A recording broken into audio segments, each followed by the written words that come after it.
Hi everyone, Francisco Cervantes at Cervantes Dog Training and Rehabilitation in Northfield, Vermont. This is part 2 of our leash introduction video, which we're going to, if you already completed part 1, there are 4 steps in that part 1. Then if you have done it multiple times and you're feeling comfortable, then this would be your next step.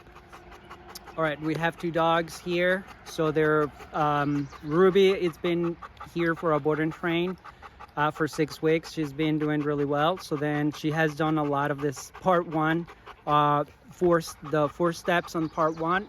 So she's been doing it quite a bit. So then this is Ruby over here with Daisy, our handler Daisy.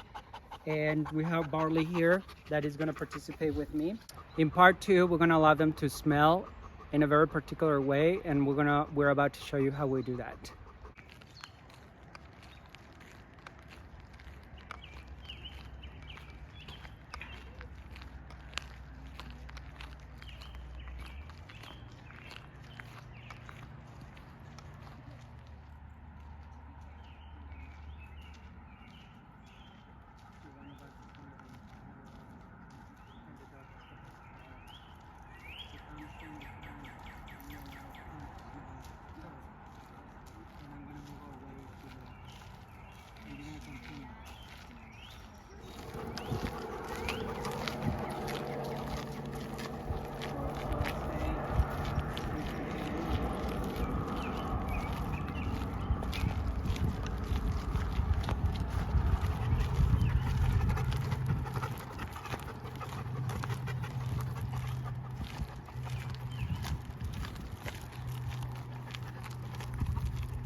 Oh, why don't you stop in here for a moment?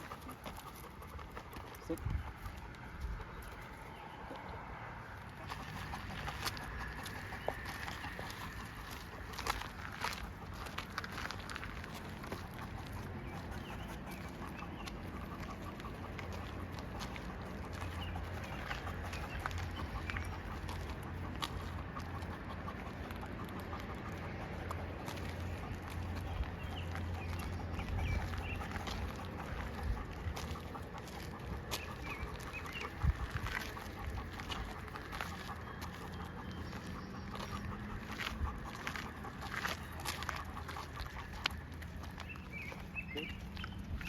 We're going to continue on this side.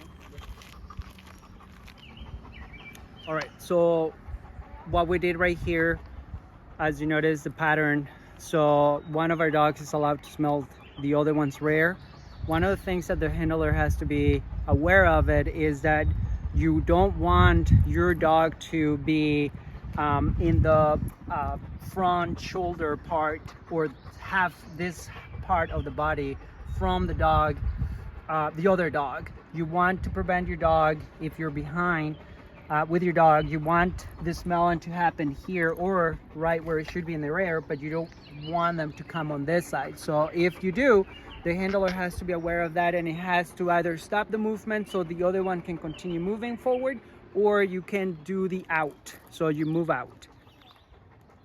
So another thing that we do is that once the first dog gets to smell the dog in front of them, then we do the same pattern by switching around the dog, and then the same thing applies for that for the dog behind.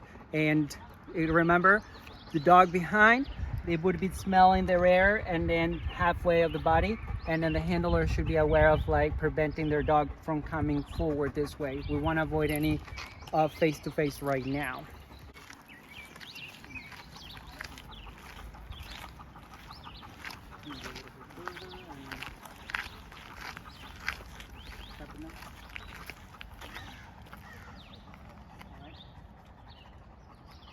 So no tension on the leash. So also what you could do is you could separate yourself. See what I'm doing right here? There we go. So there we go. So you want to give them the space right here with this amount of a leash. You have the connection, but you don't. You also kind of like let them figure it out. If it's gonna happen, it's gonna happen. But right here, they're already telling us that they don't wanna. That's as far as they go. But at the same time, she's doing a really great job. Okay, so what you saw in there, we moved in a little bit, and once we're ready to, when we do stop and we were ready for our dogs to let and explore, one thing that the handler has to do is it has to kind of like just grab the tip of the leash, and obviously however much leash you want to give them, but you just want the attachment, but you kind of want to separate yourself a little bit so then they can get to explore each other that way. In the situation, what you saw here is that Ruby wasn't ready. She was okay with the exercise, but she wasn't ready to do more than that. So that turned out pretty good because Big Boy over here, that he picked up those signals, and that's what we want. We want them to interact that way and respect each other. So another thing is that while we do this, the two handlers have to be aware of this to avoid any conflict when the dog goes and explore. So while we don't have any tension on our leash, then and we'll give them the space, we do have to be ready to put a limit on with the pressure about if our dogs react and move out. Both of our handlers, important that they do that, move out. Good. Another reminder for everyone is that, as I said earlier, you want to have, as you separate yourself, you want to have no tension on a leash. There's no tension on a leash, period.